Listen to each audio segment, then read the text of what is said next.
ரஷ்யாவில் மருத்துவம் பயில சிறந்த ஒரு அரிய வாய்ப்பு.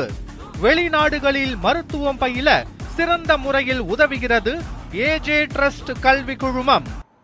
தருமபுரி சட்டமன்ற உறுப்பினர் சௌமியா அன்புமணி நகர பகுதியில் உள்ள உழவர் சந்தையில் விவசாயிகள் மற்றும் பொதுமக்களை சந்தித்து அவர்களின் கோரிக்கைகளை கேட்டறிந்தார்.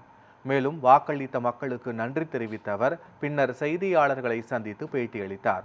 அப்போது பெரும்பாலான விவசாயிகள் காவிரி உபரிநீர் திட்டத்தை நிறைவேற்ற வேண்டும் என கோரிக்கை விடுத்ததாக கூறினார்.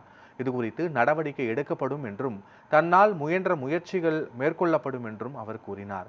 தொடர்ந்து உழவர் சந்தையின் அடிப்படை வசதிகள் மேம்படுத்தப்படும் என்றும் விவசாய பொருட்களுக்கு மதிப்பீட்டும் தொழிற்சாலைகள் அமைக்க நடவடிக்கை எடுக்கப்படும் என்றும் அவர் உறுதியளித்தார். மேலும் தருமபுரி சிப்காட்டில் தொழிற்சாலைகள் அமைக்கும் பணிகள் விரைவுபடுத்தப்படும் என்றும் அவர் கூறினார்.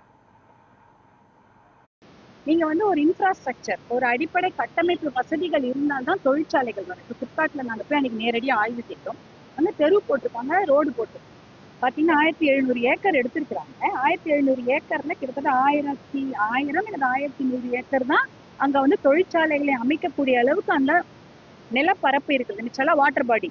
முதல் 200 ஏக்கர் தான் அவங்க அதை கட்டமைப்பு வசதிகள் செய்து கொண்டிருக்காங்க. அதுவும் இப்போதைக்கு தெரு தான் போட்டிருக்காங்க, ரோடு தான் போட்டிருக்கிறாங்க. இன்னும் அதுக்கு தண்ணீர் வசதி வேண்டும். ஆனா இந்த தூரத்துல ஒரு டேங்க் கட்டியிருக்கிறாங்க, தண்ணீர் கொடுத்துறதா சொல்லியிருக்கிறாங்க. அதே போல மின்சார வாரியத்திற்கு நிலம் தானமா கொடுத்துருக்காங்க. அதுல அவங்க ஒரு பெரிய சப்ஸ்டேஷன் கட்டிக்குவாங்க அப்படின்றாங்க. நாங்க இன்னொரு விஷயமும் பேசிட்டோம்.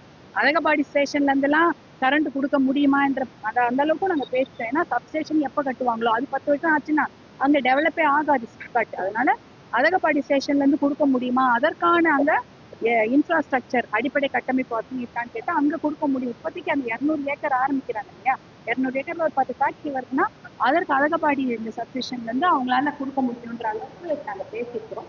இதெல்லாம் எதுக்குன்னா கட்டமைப்பு வசதிகள் இருந்தால்தான் எந்த ஒரு தொழிற்சாலையும் போகும்.